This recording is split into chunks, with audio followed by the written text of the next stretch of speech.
The Sovereign International Treasury Monetary 1. Date March 16, 2022. Resolution No. 16. Withdrawal of assets in order to build a world free of nuclear weapons and stop the arms race actively developed by NATO. We are guided by previous resolutions and statements as the International Treasury Monetary 1, reaffirming Resolution No. 1 of April 7, 2020 as the way out of the global financial crisis. Resolution No. 2 of the 2nd June 2020, the only way out of the global financial crisis. Resolution No. 4 of February 23, 2021, cancellation of historical assets in order to form a balanced new financial system. Resolution No. 5 of July 16, 2021. Resolution No. 6 of September 13, 2021.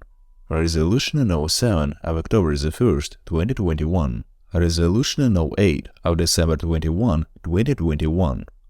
Resolution No. 9 of December 22, 2021. Reform of the global financial and economic system and its architecture. Resolution No. 11 of January 22, 2022 on the termination of all relations with the well-known surname of financiers Rothschild. Resolution No. 12 dated February 27, 2022. Revocation of all asset rights from the Trilateral Commission of the Trillium Gold Reserve and New World Order Financial System Trusts.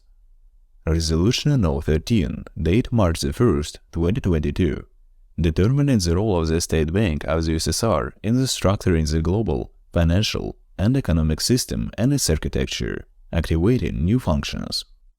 Resolution No. 14, dated March 3, 2022, revocation of assets in order to prevent the Third World War and prevent the return of Nazism. Resolution No. 15, of March 13, 2022, withdrawal of assets in order to eliminate all forms of discrimination, genocide of peoples. We remind that the end of the Second World War was the beginning of an era of a new alignment of forces of the international field, two opposing groupings of states united around the USSR and the USA, forming a bipolar model of the world. One of the symbols of the beginning of Cold Wars was the North Atlantic Alliance, NATO, created on April 4, 1949 as the anti-Soviet military political bloc. There are currently 30 countries in the alliance. The declared goals of NATO concern exclusively security, freedom, and democracy. This organization, created for defense purpose, sets itself as the task of maintaining stability throughout the world, settling geopolitical unrest, protecting democracy, human rights, and the borders established after the Second World War. However, it should be noted that in recent decades, NATO has been using very dubious means to achieve its goals. Thus, in 1995 and 1999, NATO armed forces used many types of prohibited weapons in the territory of the former Yugoslavia, and at the moment the phrase peacekeeping bombing has become a catchphrase.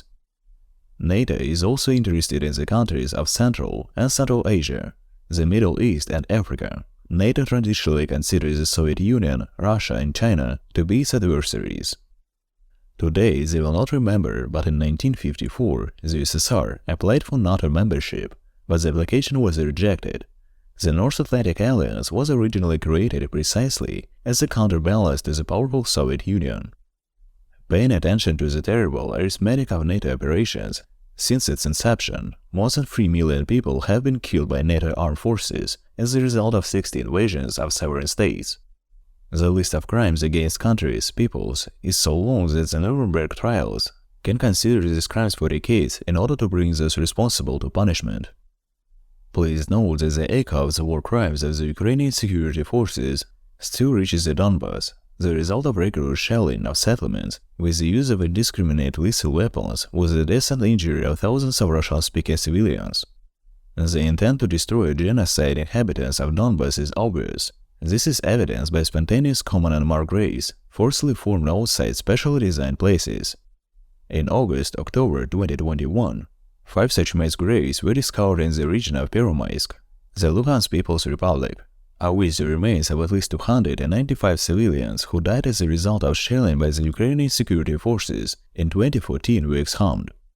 It was already known that among the remains there are bodies of women of different ages. We are talking about the cruel treatment of the civilian population, the use of means and methods in the armed conflicts that are prohibited by the international humanitarian law. we still haven't heard that the Western and European civilized community has given a strong assessment of these war crimes. We believe that our colleagues are well aware of this. In this way, they give Kiev nationalist regime carte blanche to continue our violence against the inhabitants of the Donetsk People's Republic and Luhansk People's Republic. The consequences are not long in coming, and we are witnessing a theater of military operations on the territory of Ukraine. March 14, 2022, in a residential area of the city of Donetsk, a tactical missile .U was hit. 20 civilians were killed. Another 28 people were seriously injured. Equipping the warhead of the rocket with cluster munition proves that the purpose of the nationalist strike on the city was to kill the maximum number of civilians. The shelling was carried out from the northwestern direction, from the area of settlement of Krasnoarmeysk, which is controlled by Ukrainian units. We emphasize that the use of cluster munitions in residential areas of the city, where there are no firing positions, is a war crime. This type of weapon is prohibited for use by international agreements. However, again, neither the OSCE chairmanship in the office nor any of the practicing states condemn this act of aggression. We see that according to the Western and Europe civilized community, people are divided into those who are worthy of protection and those who for some reason are not worthy of it. Such is civilized behavior and commitment to international humanitarian law. In this regard, we remind, addressing the state separately, the principle of equality in dignity and rights of all humans and all nations, regardless of race, nationality, color, and origin, is genuinely accepted principle recognized in international law. Consequently, any form of discrimination carried out by a state is a violation of international law, entailing the international responsibility of the state. The cynicism of the organizers of this act of state terrorism was also manifested in the fact that those 2 days before, as the Ukrainian side began circulating in social networks calls for the mothers of Donetsk People's Republic to come to the city administration of Donetsk in order to find out the fate of their sons. It was at the place and at the time indicated in these appeals that the decided blow was dealt. Please note that at present the countries of NATO and the European Union, ignoring international norms of their own rules, are supplying lethal weapons to Ukraine and sending mercenaries to kill Russian servicemen. The entire responsibility for the death of this category of foreign citizens in Ukraine rests solely with the leadership of the countries sending them. The International Treasury Monetary One expresses its concern about the connection between mercenarism and illegal arms trafficking, which contribute to fueling and continuing the conflict in Ukraine. These days, fears have been confirmed regarding the development by the United States on the territory of Ukraine of appropriate biological materials for military purposes under the auspices of the U.S. intelligence services. Indicative here is extreme nervousness of officials from the U.S. administration in connection with the discovery of the weapons biodevelopment on territory of Ukraine. At the disposal of the International Treasury Monetary One were documents that confirm that network of at least 30 biological laboratories has been formed on the territory of Ukraine, in which extremely dangerous experiments are carried out aimed at enhancing pathogenic properties of plague, anthrax, tularemia, cholera, and other deadly diseases using synthetic biology. The research results were sent to the U.S. military biological centers, including to the U.S. Army Medical Research Institute of Infections and Diseases, the Walter Reed Army Research Institute, the U.S. Naval Medical Research Center, and the military laboratories for Fort Detrick, formerly key sites of the U.S. biological weapons program.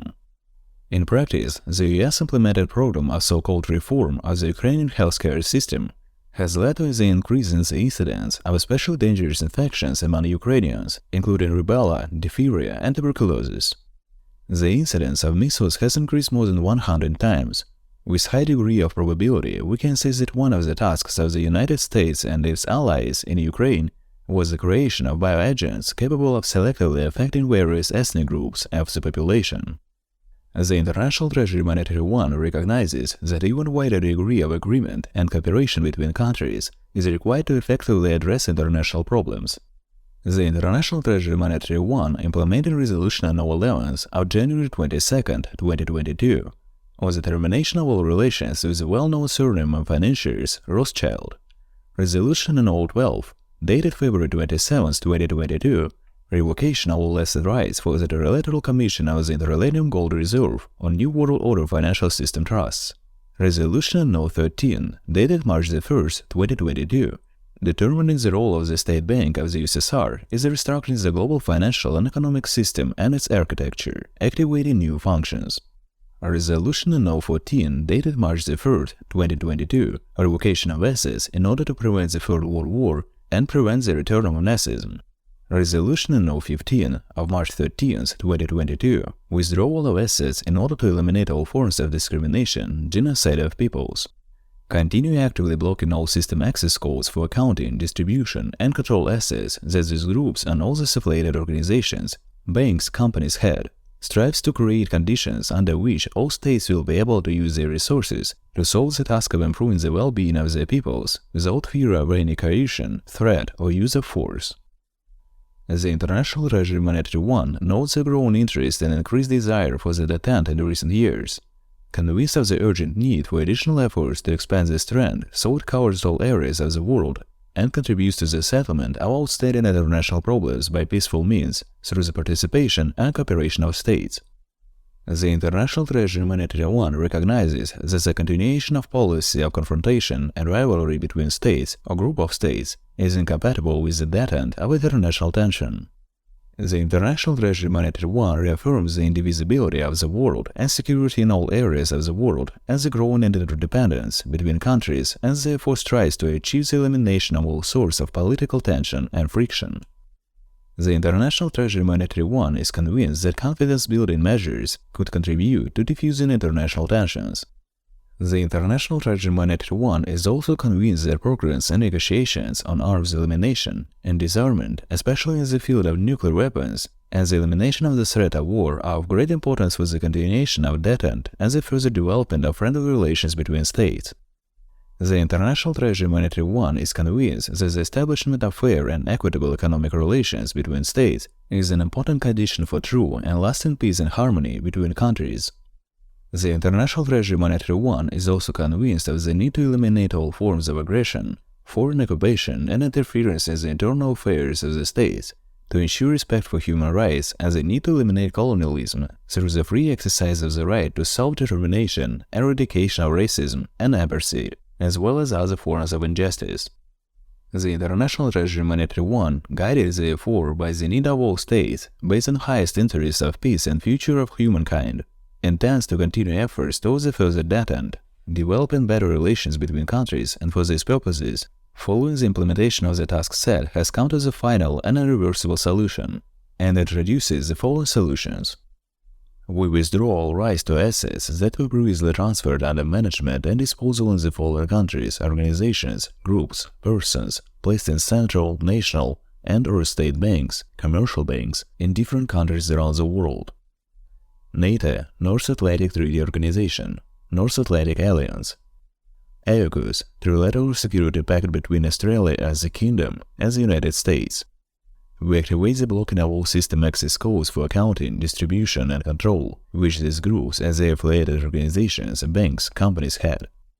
In connection to the transfer of assets to our full disposal and management, observing all the norms of international law, the assets are entered into the balance of the International Treasury Monetary One.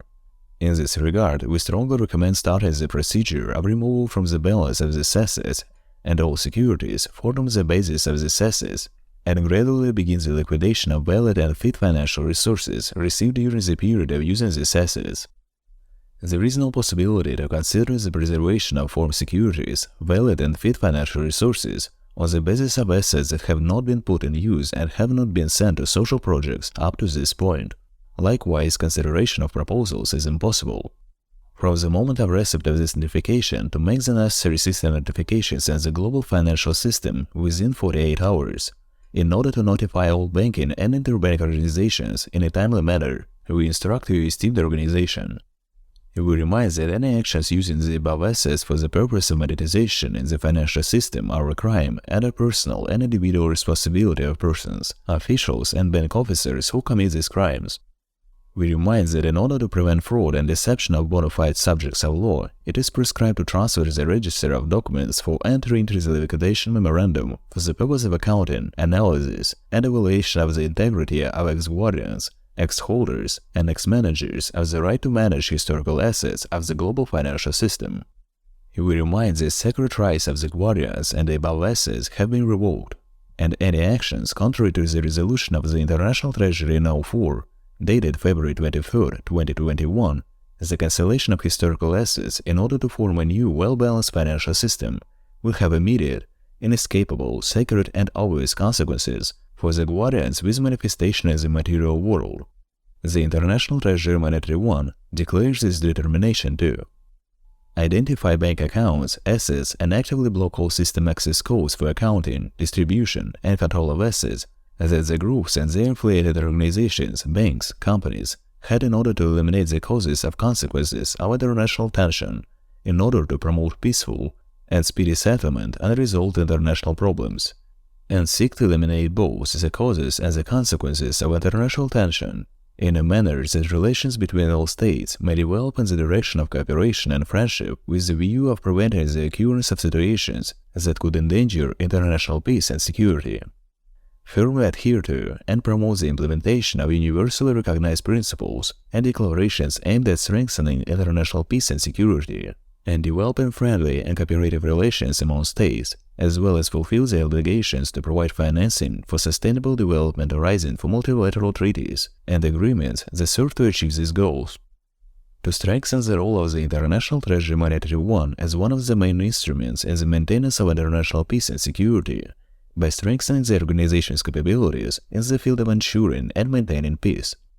Refrain from the threat or use of force and observe in their relations with the states the principles of sovereign equality, territorial integrity, inviolability of interstate borders, inadmissibility of the acquisition of the occupation of the territory of other states by force, settlement of disputes, including border disputes, by purely peaceful means, renunciation of intervention and interference in the internal affairs of other states. Adhere to respect for human rights, respect for the right in all countries to freely choose their social, political, and economic systems, and develop their external relations in such a way that they can consider the most consistent with the interests of their peoples. Ensure the free exercise of the right of peoples under colonial and foreign domination to self-determination and provide majority rule, especially where racial oppression and, in particular, apathy have deprived peoples of the opportunity to exercise their inalienable rights. In this regard, assist in the formation of the necessary measures and provision of non-refundable funding. Strive to establish and develop fair and balanced economic relations between states and reduce the gap between developed and developing countries in accordance with financial plans adopted by the International Monetary One on the basis of consensus on the establishment of a new international economic order and the formation of the new architecture of the world financial system. Encourage mutual understanding and trust between humans by developing and facilitating cultural exchanges, freer movement and contacts between them, both individually and collectively. In this regard, we declare that there are all opportunities for financing cultural and educational programs free of charge. To continue to develop their relations and cooperation in accordance with the purposes of principles of the International Treasury Monetary One and the divine laws of creation and comply with the resulting principles set out above, recognizing that nothing in this resolution can neither change nor diminish the obligations that the International Treasury Monetary One has taken on themselves in relation to other states in accordance with the principles of international law. Approved, completed, and executed. Date 16th of March 2022. His Majesty Alexander Nikolaevich Paramonov, Secretary General, Chief Treasurer of the International Treasury Monetary One, President and Chief Operating Officer of White Spiritual Boy, RSP, Global Corp Incorporated.